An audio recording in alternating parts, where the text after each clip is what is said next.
दोस्तों, दिसंबर 2021 में शुरू हुए एक रियलिटी शो शार्क टैंक को लगभग पूरे इंडिया ने काफी पसंद किया और साथ ही उस शो को जज कर रहे शार्क्स को भी भारत की जनता ने भरपूर प्यार दिया। लेकिन इन्हीं शार्क्स में से एक नाम ऐसा भी था जिसे कई लोगों ने उनके खुलकर बोलने की हैबिट और ऑनेस्टी के कारण काफी पसंद किया, लेकिन वहीं दूसरी ओर कई लोगों को उनका यह अंदाज एरोगेंस और अक्कड़ से भरा हुआ लगा। सीजन फर्स्ट के दौरान उनका एक डायलॉग भी काफी पॉपुलर हुआ, जो था ये सब दोगलापन है। हम बात कर रहे हैं one of the most popular and controversial shark the Ashneel Grover की। ग्रोवर्स के सीईओ और भारत पे के founder Ashneel Grover season first के दौरान एक तरफ जिनकी पॉपुलैरिटी आसमान छू रही थी, तो वहीं दूसरी तरफ भारत पे की कंट्रोवर्सी के कारण मीडिया और सोशल मीडिया दोनों पर ही अश्नील को लगातार डिफेम करने की कोशिश की जा रही थी। हाल ही में उन्होंने एक कंट्रोवर्सीज और उनके खिलाफ हुए षड्यंत्र को उजागर करते हुए अपनी एक बुक लॉन्च की, जिसका नाम है दोगलापन। इस बुक के थ्रू अश्नील ने लाइफ के कुछ ऐसे मंत्रास बताए हैं जिनका ख्याल प्रत्येक व्यक्ति को रखना चाहिए, वरना उसे लाइफ में बहुत सारी प्रॉब्लम्स और कॉन्सिक्वेंसेस झेलने पड़ सकते हैं। तो आज के इस वीडियो में हम जानेंगे लाइफ के इन्हीं मंत्रास के बारे में, तो बने रहिए हमारे साथ इस वीडियो के एंड तक। ये बात है साल 2018 की, जब रिजर्व बैंक ऑफ इंडिया का एक बैंक पीएमसी यानी कि पंजाब एंड महाराष्ट्र बैंक डूबने की कगार पर आ चुका था और उस समय कोई भी इन्वेस्टर उसमें इन्वेस्टमेंट करने के लिए तैयार नहीं था। तब इस मौके का फायदा उठाया अश्नील ग्रोवर ने। अश्नील ने सेंट्रम कैपिटल के चेयरमैन जसपाल बिंद्रा के साथ मिलकर पीएमसी को डूबने से बचाने में आरबीआई की मदद की और इसके रिटर्न में अश्नील को लीगल बैंकिंग लाइसेंस मिला। दरअसल काफी समय पहले से ही अश्नील की ये इच्छा थी कि उन्हें लीगल बैंकिंग लाइसेंस मिल जाए, लेकिन कैसे ये उन्हें नहीं मालूम था। इसके बावजूद भी अश्नील ने हार नहीं मानी। वे अपने मार्केट रिसर्च करते रहे और अपने कॉन्टैक्ट्स बिल्डअप करते रहे। जब सही मौका आया तो उन्होंने अपनी इस नॉलेज का इस्तेमाल किया और साल 2021 में पहले ऐसे व्यक्ति बने जिसे आरबीआई ने लीगल बैंकिंग लाइसेंस प्रदान किया। अश्नील की फिनटेक कंपनी पहली ऐसी कंपनी थी जिसे आरबीआई ने अपने रूल्स में बदलाव करके बैंकिंग का लाइसेंस दिया था। तो दोस्तों, अश्नील की बुक दोगलापन का पहला मंत्र है critical thinking and having a presence of mind, यानी कि लगातार रिसर्च, एजुकेशन और नॉलेज गेन करते हुए अपनी क्रिटिकल थिंकिंग की पावर को बढ़ाते रहिए। साथ ही आपकी प्रेजेंस ऑफ माइंड इतनी अच्छी होनी चाहिए कि जैसे ही कोई अपॉर्चुनिटी आपको दिखाई दे तो बस फिर वो आपके हाथ से नहीं निकलनी चाहिए। ये सब तभी पॉसिबल है जब आप 24/7 अपने दिमाग को खुला रखते हैं और दिन रात मौके की तलाश करते रहते हैं। अश्नील आगे बताते हैं कि जब वे आईआईटी दिल्ली से अपनी सिविल इंजीनियरिंग की पढ़ाई कर रहे थे तो उस समय एक प्रोग्राम चलता था जिसके थ्रू आईआईटी के 5 बच्चे फ्रांस जाकर पढ़ सकते थे। अश्नील ने भी उस प्रोग्राम के लिए फॉर्म फिलअप कर दिया और वो लकी थे कि उन 5 लोगों में उनका भी सिलेक्शन हो गया फ्रांस जाने के लिए। उसी दौरान अश्नील ने थोड़ा रिसर्च किया और फ्रांस के एजुकेशन सिस्टम के संबंध में इंफॉर्मेशन कलेक्ट करना शुरू की, तो उन्हें पता चला कि फ्रांस में एक स्कॉलरशिप प्रोग्राम भी होता है जिसके थ्रू 2 स्टूडेंट्स को पर मंथ 600 यूरोज की स्कॉलरशिप मिलती है। अश्नील चाहते थे कि उन्हें ये स्कॉलरशिप हर हाल में मिल जाए, इसलिए उन्होंने इस स्कॉलरशिप के बारे में दूसरे 4 स्टूडेंट्स को कुछ नहीं बताया। अश्नील बताते हैं कि वे नहीं चाहते थे कि कंपटीशन बढ़े, क्योंकि उन सभी को इसके बारे में पता लग जाता तो 2 सीट होने के कारण शायद उन्हें यह स्कॉलरशिप नहीं मिल पाती। अश्नील ने चुपचाप स्कॉलरशिप के लिए अप्लाई कर दिया और बाद में उसके लिए वे सिलेक्ट भी हो गए। तो दोगलापन बुक का दूसरा मंत्र है कि don't tell your secret to anyone, वरना आपको बहुत पछताना पड़ सकता है।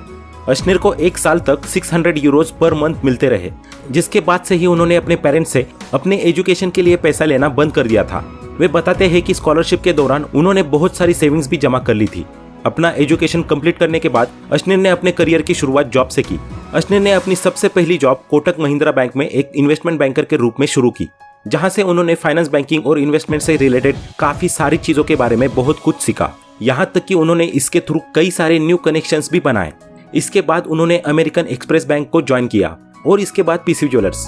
इस तरह अपने करियर के स्टार्टिंग में अश्नील ने लगभग 9 सालों तक सिर्फ जॉब की, जहां से उन्हें अपनी लाइफ का तीसरा मंत्र समझ में आ गया कि job can't make you rich. हालांकि job is good for starting, but आप कितनी भी मेहनत क्यों ना कर ले, आप भले 24/7 काम ही क्यों ना करना शुरू कर दे, but it can't make you rich ever. Ashneel को अपनी 9 साल की कड़ी मेहनत और डिफरेंट जॉब से यह समझ में आ गया कि इस दुनिया में रिच बनने का एकमात्र ही तरीका है, वो है बिजनेस। अश्नील कहते हैं कि उन्होंने काफी सालों तक American express, PC jewellers etcetera कंपनियों में काम किया था, लेकिन जॉब करते हुए उन्हें पता चला कि इससे वे कभी भी अमीर नहीं बन पाएंगे, क्योंकि नौकरी में सारा जीवन आदमी एक फिक्स सैलरी पर ही काम करता है और ज्यादा से ज्यादा उसे अपनी पूरी लाइफ में मुश्किल से 2 या 3 बड़े इंक्रीमेंट मिलते हैं। उनसे भी होता क्या है, कुछ नहीं। कई इंक्रीमेंट के बाद भी शायद ही कोई ऐसा व्यक्ति आपको मिल जाए जो नौकरी से करोड़पति या अरबपति बन गया हो। इन्हीं सभी रीजंस की वजह से उन्होंने अपनी नौकरी छोड़ दी। शुरुआत में उनकी फैमिली भी इस डिसीजन से नाखुश थी क्योंकि वो मिडिल क्लास फैमिली से थे, लेकिन बाद में सब कुछ सही हो गया। अश्नीर कहते हैं कि अगर आप लाइफ में आगे बढ़ना चाहते हैं तो आपको कोई कंपनी या स्टार्टअप शुरू करने के बारे में सोचना चाहिए। आज इंटरनेट के माध्यम से आप ऑनलाइन भी अपना छोटा बिजनेस शुरू कर सकते हैं। आप चाहे तो शुरू में blogging, affiliate marketing, digital marketing etcetera जैसे छोटे छोटे बिजनेस ऑनलाइन ही शुरू कर सकते हैं। स्टार्टिंग में आप जॉब के साथ ही इन स्टार्टअप जैसी चीजों को ट्राई करना शुरू कर सकते हैं, जिससे आपको पता चल जाएगा कि बिजनेस की राह में क्या क्या बाधाएं आती है। इस प्रकार करते करते धीरे धीरे आपके अंदर एंटरप्रेन्योरशिप की स्किल जनरेट होने लगती है। जब अश्नीर अमेरिकन एक्सप्रेस में काम कर रहे थे तो उस समय उनकी मुलाकात ग्रोफर के फाउंडर अलबिंदर डिंडा से हुई। अलबिंदर उस समय ग्रोफर्स की शुरुआत कर रहे थे और वे एक ऐसा व्यक्ति ढूंढ रहे थे जो इन्वेस्टर्स को पिच करने के लिए और प्रेजेंटेशन तैयार करवाने में उनकी हेल्प कर सके। अलबिंदर ने इसके लिए अश्नीर से बात की और अश्नीर इन्वेस्टर्स को पिच करने के लिए राजी हो गए। अश्नीर ने प्रेजेंटेशन रेडी करवाया और एंड में उस प्रेजेंटेशन से खुश होकर इन्वेस्टर्स ने ग्रोफर्स को फंडिंग दे दी। जब फंडिंग मिल गई तो अलबिंदर और उनके साथी फाउंडर ने डिसाइड किया कि हमें कंपनी को बेहतर तरीके से रन करने के लिए अश्नीर जैसे ही एक्सपीरियंस्ड और नॉलेजेबल व्यक्ति की जरूरत है। उन्होंने अश्नीर को ग्रोफर्स ज्वाइन करने का ऑफर दिया। उस समय अश्नीर की सैलरी 80 लाख रुपए थी, लेकिन अलबिंदर ने उनसे कहा कि मैं आपको अभी इतनी सैलरी नहीं दे पाऊंगा, फिलहाल आपको हम 40 लाख रुपए सैलरी और 40 लाख रुपए के ग्रोफर्स के शेयर दे सकते हैं। अश्नीर इस डील के लिए राजी हो गए, लेकिन उन्होंने एक शर्त रखी कि अगर कंपनी की वैल्यूएशन 8 बिलियन हो जाती है तो उन्हें कंपनी की तरफ से 100 करोड़ रुपए मिलने चाहिए। ग्रोफर्स के फाउंडर अश्नीर की बात मान गए और अश्नीर ने ग्रोफर्स को ज्वाइन कर लिया। अश्नीर ने ग्रोफर्स को नई ऊंचाइयों तक पहुंचाने के लिए जी जान लगाकर काम किया और ग्रोफर्स की भी तरक्की होती चली गई।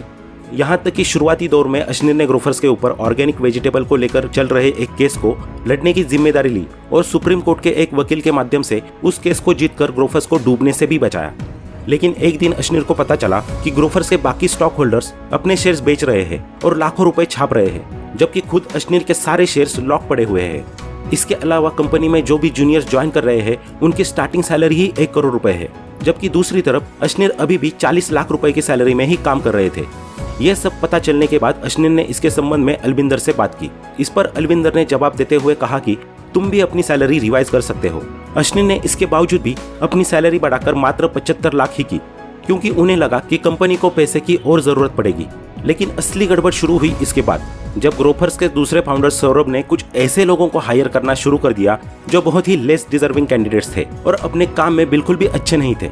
जब अश्नीर ने इसके संबंध में फाउंडर से बात की तो बात बिगड़ती चली गई। एंड में बात यहाँ तक पहुंच गई कि अश्नीर को कंपनी से रिजाइन देने के लिए मजबूर किया जाने लगा। अश्नीर के रिजाइन करने से पहले फाउंडर के साथ उनकी एक आखिरी मीटिंग हुई, जिसमें अश्नीर ने अपनी बात रखी कि अभी तक कंपनी की वैल्यूएशन 8 बिलियन की नहीं हुई है जितना हमने सोचा था, लेकिन करंट में कंपनी की वैल्यूएशन बढ़कर 370 मिलियन जरूर हो चुकी है, जिसके हिसाब से मेरे कम से कम 10 करोड़ रुपए बनते हैं, जिसमें से लगभग 1 करोड़ रुपए तो मुझे मिलने ही चाहिए।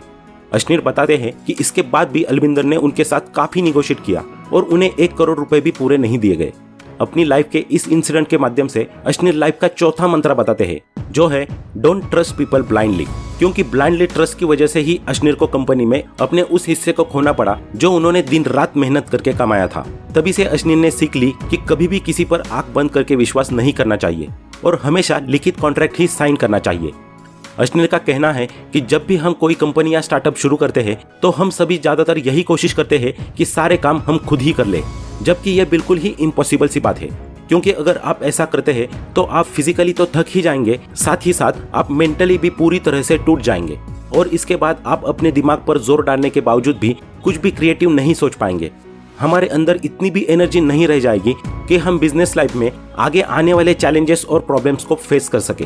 यहाँ आकर अश्नीर हमें लाइफ का 5वां मंत्र बताते हैं, जो है डेलीगेट। अश्नीर का कहना है कि एज एन एंटरप्रेन्योर आपको जल्द से जल्द ये सीख लेना चाहिए कि how to delegate your work, क्योंकि जब आप सारे काम खुद करने लग जाते हैं तो आप अपने बिजनेस को ज्यादा दूर तक स्केल नहीं कर पाते हैं और आप एक ही जगह सीमित होकर रह जाते हैं। इसलिए यहाँ आपको हार्डवर्क नहीं स्मार्ट वर्क करने की जरूरत होती है, जिससे आपका काम और लोग करते रहे और आप पीसफुली बैठकर अपने बिजनेस को ग्रो करने की स्ट्रेटेजी बना सके। तो दोस्तों, ये वीडियो अपने उन सभी दोस्तों को शेयर करें जो कहते हैं ये सब दोगलापन है। आशा करते हैं आपको ये वीडियो पसंद आया होगा। ऐसे ही नॉलेजेबल वीडियोस देखने के लिए हमारे चैनल को सब्सक्राइब करना ना भूलें। Thanks for watching.